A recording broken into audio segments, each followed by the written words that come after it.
Исәнмесез, эфирда яңалыклар чыгарылышы. Студияда Руслан Харисов. Олга таба кайбер темалар турында. Россиядә яңа штамм омикрон теркәлгән. Татарстан яңа вируска әзерме? ГЭС бистәсеннән Мәләкәс аръягына хәзер тиз генә барып җитеп булмаячак. Моның сәбәбе нидә? Уеннар, җырлар һәм биюләр Чаллыда искечә яңа ел бәйрәмен ничек узачак?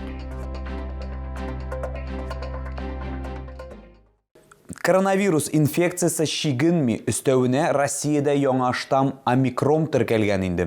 Авырулар илнең 13 төбәгендә ачыкланган, дип белдерде Роспотребнадзор башлыгы Анна Попова. Татарстанның яңа вируска әзерме икәнен Лилия Гатина ачыклады.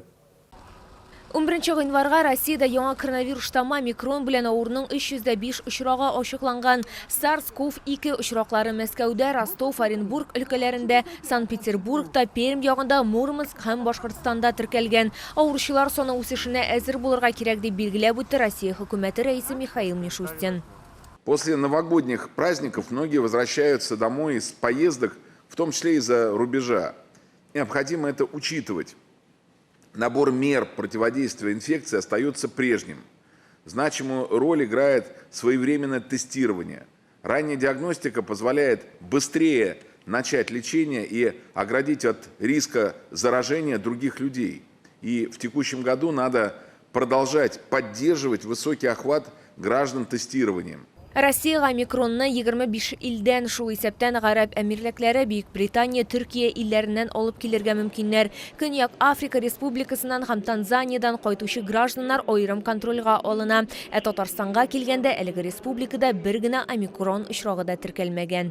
Подготовлены обсерваторы, имеются специально отведенные боксы инфекционных больниц. Мы также готовы своевременно развернуть дополнительные инфекционные койки. Кроме этого еще в международных аэропортах Казань и Бегишево проводится тестирование лиц, прибывших из стран, где выявляется новый штамм коронавируса омикрон.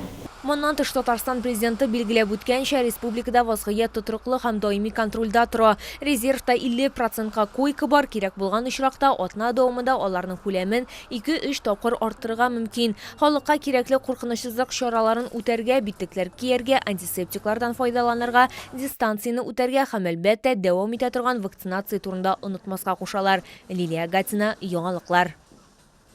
Соңгы тәүлектә Татарстанда яшәүче 102 кешедә COVID-19 диагнозы расланды. Чаллыда узган тәүлектә коронавирусның тагын 12 яңа очрагы теркәлде. Шулай итеп, 12 гыйнварга Татарстан буенча коронавирус белән авыруның барлыгы 43851 очрагы билгеле. Аларның 37224 терелгән, 134 узган тәүлектә. ГЭС бистәсеннән Мәләкәс аръягына хәзер тиз генә барып җитеп булмаячак. Гостев урамы апрель азагына кадәр ябык торачак. Әлеге уңайсызлыклар автомобиль юлында төзелеш эшләре бару белән бәйле. Теманы хәбәрчебез Лилия Хәбибҗанова дәвам итә.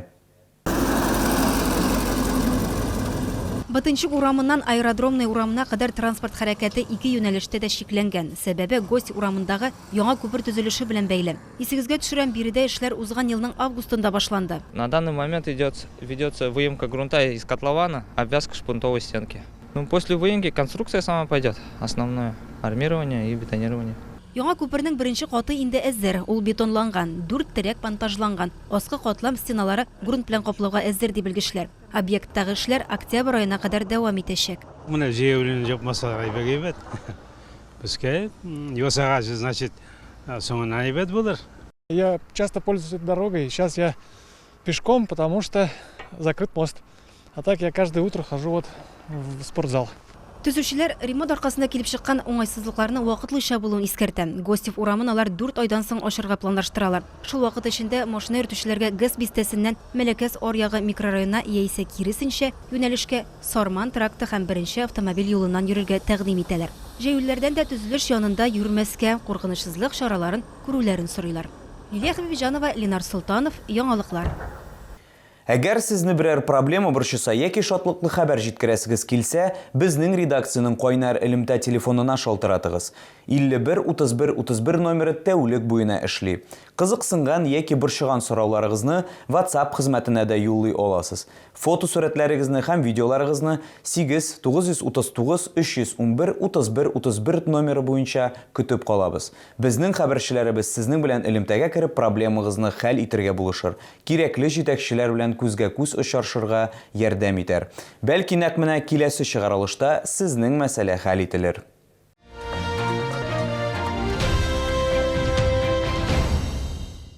Яр буе паркы заманча һәм мавыктыргыч зоналардан торачак. Уңайлы шәһәр мөхите формалаштыру федераль проекты кысаларында быел Чаллы урманын төзекләндерүгә керешәчәкләр. Эшләрнең беренче этабына 150 миллион сум акча каралган.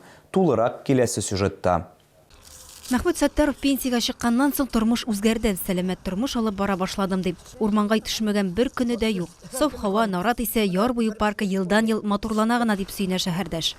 Бу парк миңа ошый, бик әйбәт, бөтен яклап та, бөтен менә картәбиләргә, олы кешеләргә әзрәк ял итәргә бер-ике урындык булса әйбәт була инде. Хәл алырга. Булай бөтен яклап та килешкән. Яр буе паркын быел тагын да матуррак итеп ясарга ниятлиләр. Аны заманча итеп төзекләндерергә планлаштыралар. Проекты инде әзер дип белдерде шәһәр башкарма комитеты җитәкчесе. Город продолжит участие в программе формирования комфортной городской среды. Предусмотрено 150 миллионов рублей на благоустройство первого этапа парка Прибрежный. В настоящее время идет проектирование.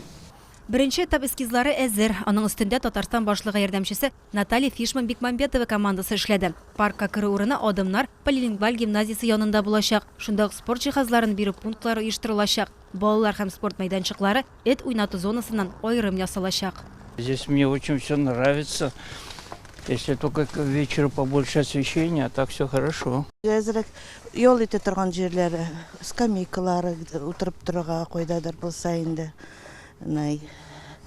Может даже, без монда сирәк йөрибез, конечно. Музыкасы булып торса да гына әйбәт булыр ия. Айрым, шу, чәй хәдергән урыннар булсын дип әйтәм. Кыш кына җылынып та китәсең чәй. Аракылар, ниләр көтмәскә инде анда үзегез беләсез аларын. Урна, конечно, где-то можно и отдохнуть, скамейки какие-то поставить. Все равно это типа беседки. Если вот подружками бывает, охота так посидеть, пообщаться. Проект кысаларында айруча урман эчендәге күлгә игътибар итәргә телиләр. Аны чистартып, тирә янында аерым зоналар булдырырга ниятлиләр. Әйтик, балык тоту, үрдәкләр ашату, йога һәм гимнастика мәйданчыклары булачак. Моннан тыш, пикник, шахмат турнирлары өчен өстәлләр дә каралган. Идеяләр бик күп. Яр буе паркын төзекләндерүне берничә этапка бүлеп тәртипкә китерәчәкләр. Лилия Хәбибҗанова, Ленар Султанов, Яңалыклар.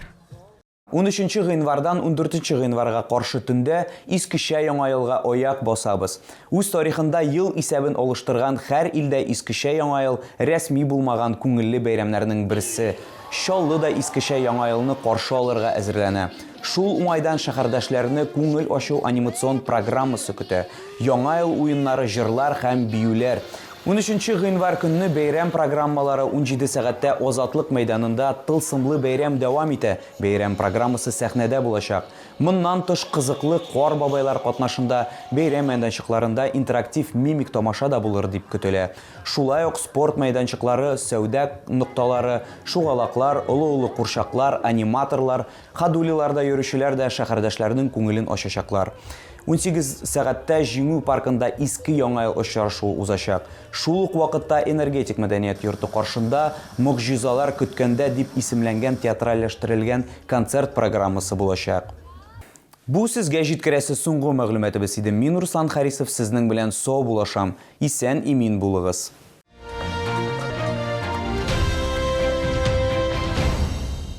С 9 по 16 января в ВЦ «Экспокама» распродажа шуб и головных уборов. Женские и мужские дубленки. Акция «Принеси старую шубу и получи скидку на новую».